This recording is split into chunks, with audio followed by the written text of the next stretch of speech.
Hello YouTubers, welcome to GTA 5, and this is a quick video on how to increase your strength skill if you're looking to do that. So I'm just going to show you an example of what I did to do this. It looked like Rockstar has patched the deathmatch, so if you create your own custom deathmatch, this was my previous video onto or at least one of the ways to increase your strength skill.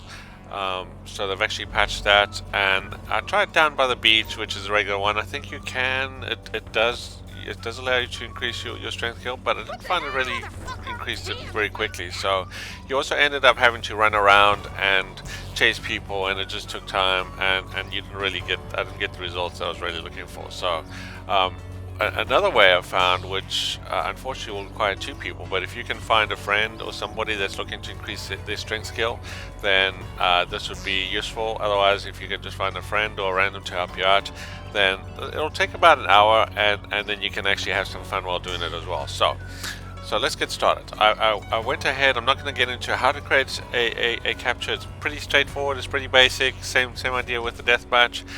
You create a capture session. You throw some stuff down. As you notice in the background, I've got some tanks and helicopters, and I recommend you do that because it really adds to the fun of doing this capture.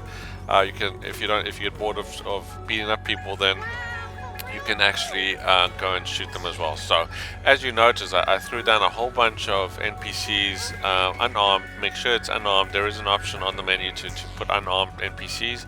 If you do give them weapons, then they will start shooting you straight away, and you got like 20 angry NPCs shooting you, right? So very straightforward. I just in this case I just selected female citizens, and then unarmed, and then as you can see they're just crouching around here doing basically nothing, while my other character is actually beating them up, right? So the other nice thing about this is you actually earn money and RP while doing this. Every time you kill one of these NPCs, you earn 25 RP. So that's a pretty nice way to do it. I'm going to show you that in a sec. I'll go ahead and actually start killing them, just so you can see the 25 RP for you. So you can actually see you're actually earning some RP, which is pretty nice, right? So you can actually, even if you took a tank and you blew them up, you get RP as well. So you can probably do a bit of RP farming. I don't think you can earn too much RP because you are limited to how much RP. I think I went ahead for about 3 or 4 minutes and killed NPCs, and then the RP stopped, and then you were just earning money, right? So what I suggest you doing every sort of 5 minutes, just restart the capture and then restart again. The other nice thing is if you're playing with a friend, both of you actually earn RP. You both kind of have a limit of RP of how much you can earn, whatever that is, right? So it's not like you're going to run out of RP. And then the other thing I did here was I made sure that these NPCs spawned at least 10 times. So I think I went with the max, which is 10 times. That way you can just keep on beating them up and going around, and if you are playing with someone else, then it allows you to, there are plenty of NPCs for each of you to actually go and find, and there's some in the background there and around, and all over this little area, right? So the other thing I noticed is if you are playing, in my case, what I'm doing is I've just got a second character and 2 Xboxes, yeah. So pretty easy for me to do, but the actual character does time out after 2 minutes. It's kind of weird. I mean, most missions in that time out after 13 minutes, and the captures seem to time out after 2 minutes of inactivity, right? So just keep an eye on that so you don't time out.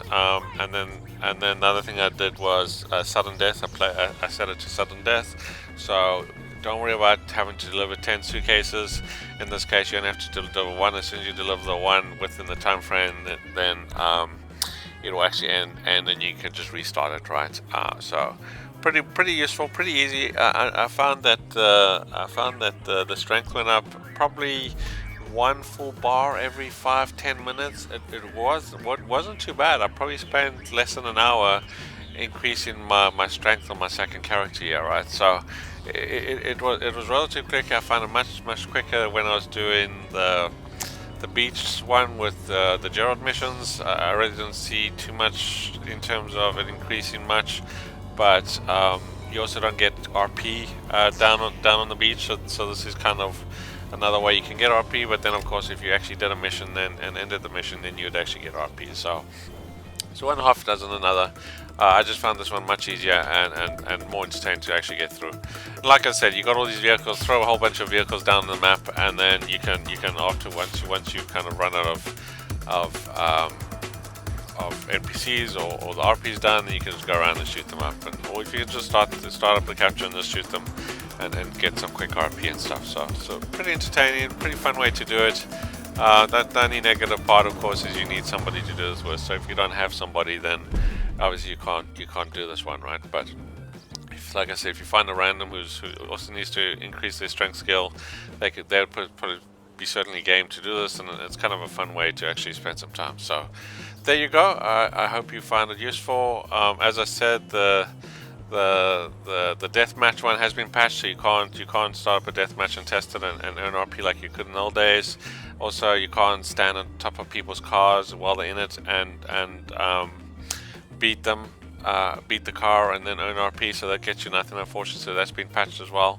I did read that possibly you can grab a bus full of NPC passengers and drive them to a secluded location and then stand on top and get RP. So I don't know if that works. You can try it if you like, but certainly I found this one the most efficient way to get your strength skill stat up within a reasonable amount of time. I mean, I think previously it probably would take 2-3 hours. Now you can do it under an hour, which isn't bad, right? So there you go. I hope you liked the video, and if you did, please hit the like button and please consider subscribing to the channel and enjoy. And I'm just going to show you another round of this, and if you've seen enough, by all means move on. Otherwise, feel free to continue watching. Thanks again.